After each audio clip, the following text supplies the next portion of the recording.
The Lagos state government holds Thanksgiving services and prayers to celebrate President Tinubu's 73rd birthday. Senate set to review President Tinubu's tax bills after recess.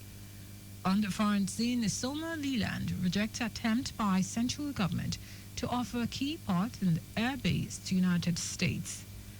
And in sport, world tennis number one, Arina Sabalenka, dominates Jessica Pegula to claim first Miami Open title. Now the details. I am Sarah Adesanya. The Lagos state government has celebrated President Tinubu's 73rd birthday with Thanksgiving services and prayers held simultaneously at the Chapel of Christ the Light, Alausa, and Lagos Secretariat Community Central Mosque, Alausa, as well as other religious centers in the 5 divisions of the state. Governor Babajide Sanwo-Olu led Christian faithful at a program held at the Chapel of Christ the Light, Alausa, while his deputy Obafemi Hamzat led the special birthday prayer at the Lagos Secretariat Community Central Mosque, Alausa. Speaking during the service, Governor Sanwo-Olu thanked God for the gift of President Tinubu and for the great impact he has made and is still making in Lagos. On his part, Deputy Governor Obafemi Hamzat enjoined Nigerians to exercise patience and work with President Tinubu to ensure that the various policies initiated by his administration to revive the nation's economy for good of all yield positive results. In a sermon, the prelate emeritus of the Methodist Church of Nigeria, Sunday Makinde, thanked God for sparing the life of President Tinubu while commending the president for taking some giant steps in his reforms and infrastructural development. Also, Imam Akim Lawal, in his message at the event, commended President Tinubu for choosing the path of prayer and thanksgiving to celebrate his birthday this year, noting that one of the unique ways to be successful as a leader is to be thankful and submissive to God.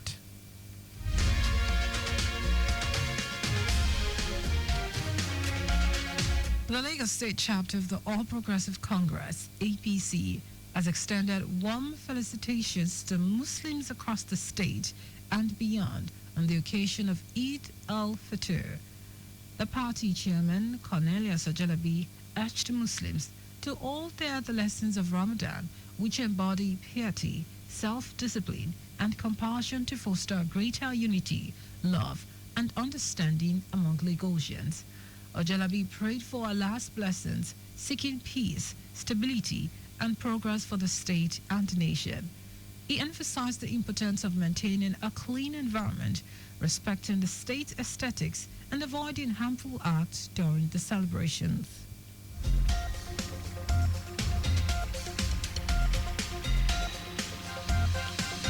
Meanwhile, the special advisor to Governor Babajide Sanwo-Olu on transportation, Shola Giwa, felicitated with the Muslim faithful in Lagos State as they commemorate the sacred occasion of Eid al-Fitr. Giwa said the unwavering fortitude, discipline, and spiritual devotion exhibited throughout the period of fasting, underscoring the ethos of love, self-sacrifice, and unity cultivated during Ramadan, should transcend the celebrations and reflect in everyday life.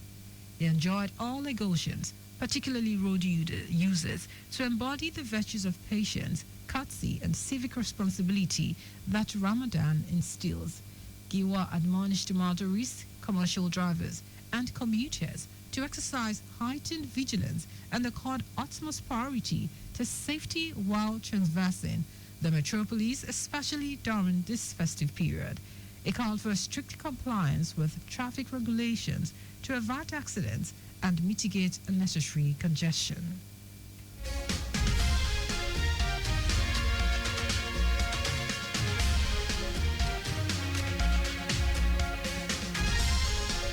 And now to the rest of the stars. The Senate says it will prioritize the consideration and passage of President Bola Tinubu's tax reform bills when it resumes from recess on April 29.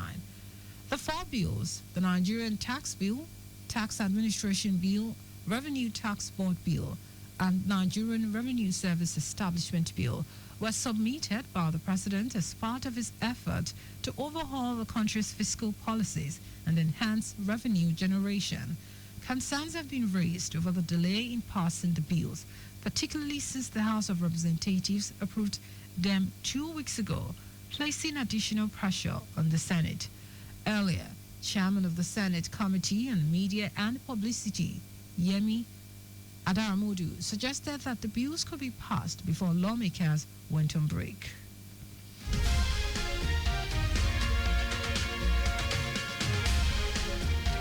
A Chief of Defense Staff, Christopher Musa, has condemned the killing of travelers in Edo State, vowing that the perpetrators will be brought to justice. It will be recalled that a mob in Uromi, Edo State, reportedly killed 16 traveling hunters last Thursday. The victims were returning home from Rivers State to celebrate the end of the Ramadan and Eid al-Fitr with their families when they were attacked. The incident has been widely condemned by various northern groups, state government, and lawmakers. The Director of Defense Information, Tucker Gusau, in a statement quoted the Chief of Defense Staff, saying that the tragic incident could have been prevented if the appropriate authorities had been notified to verify the identities of the victims. He urged citizens to avoid taking law into their own hands and instead rely on security agencies for conflict resolution. Musa assured Nigerians that the armed forces of Nigeria will collaborate with the police and other security agencies to ensure justice is served.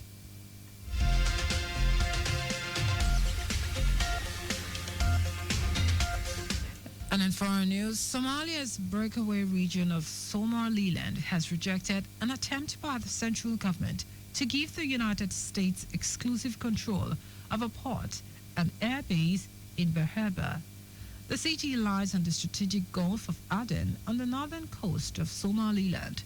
The territory, which declared independence in 1991 as Somalia descended into civil war, says the facilities are not Mogadishu's to give away. In a letter to U.S. President Donald Trump, Somalia's President Hassan Mohamud said also offered ports and air base within Somalia, saying all four would strengthen U.S. security operations. Somaliland's Foreign Affairs Minister Abdurrahman Dahi Aden described the move as desperate. Signals given before President Donald Trump began his second term have given Somalilanders hope that the U.S. may become the world's first country to recognize the self-declared republic, which has functioned as a de facto state for nearly 34 years.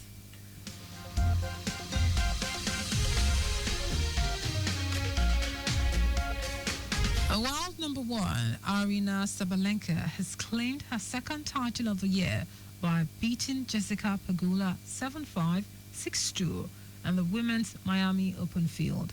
There were 7 breaks of a serve and a hard-fought first set, which swung the way of both players before the Belarusian won a game to love on Pegula's serve.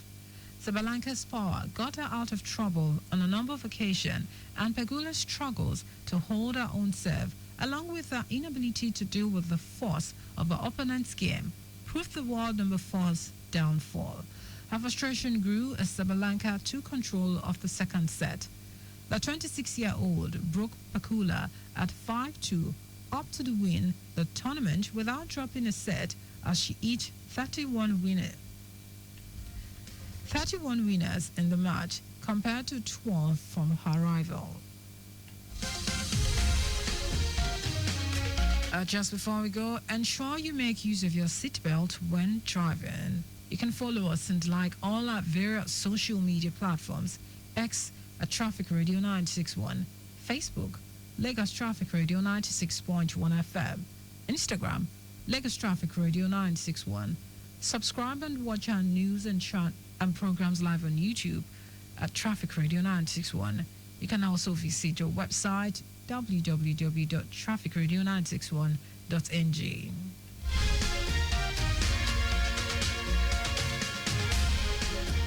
Did you know that the Sonlo administration empowered 600 women with indigenous business ideas to the tune of 4 billion naira through the Lagos State Employment Trust Fund, LSETF-W initiative to empower Lagosians? You can get more details on the Lagos State Government website. To end the news, here are the highlights of the major stories. The Lagos State Government has celebrated President Bola Tinubu's 73rd birthday with Thanksgiving services and prayers held simultaneously at the Chapel of Christ the Light, Alausa, and the Lagos Secretariat Community Central Mosque, Alausa, as well as other religious centers in the 5 divisions of the state. The Senate has promised to prioritize the consideration and passage of President Bola Tinubu's tax reform bills when it resumes from recess on April 29. We also told you that Somalia's breakaway region of Somaliland has rejected an attempt by the central government to give the United States exclusive control of a port and airbase in Bahaba. And in sport, world number 1, Arina Sabalenka has claimed her second title of the year by beating Jessica Pegula 7-5, 6-2 in the Women's Miami Open Final. For contact with the newsroom, send a message to info@trafficradio961.ng. That is the news broadcast compiled by Aderayo Idu Olaya. I am Sarah Adesanya. Thank you for listening and God bless you.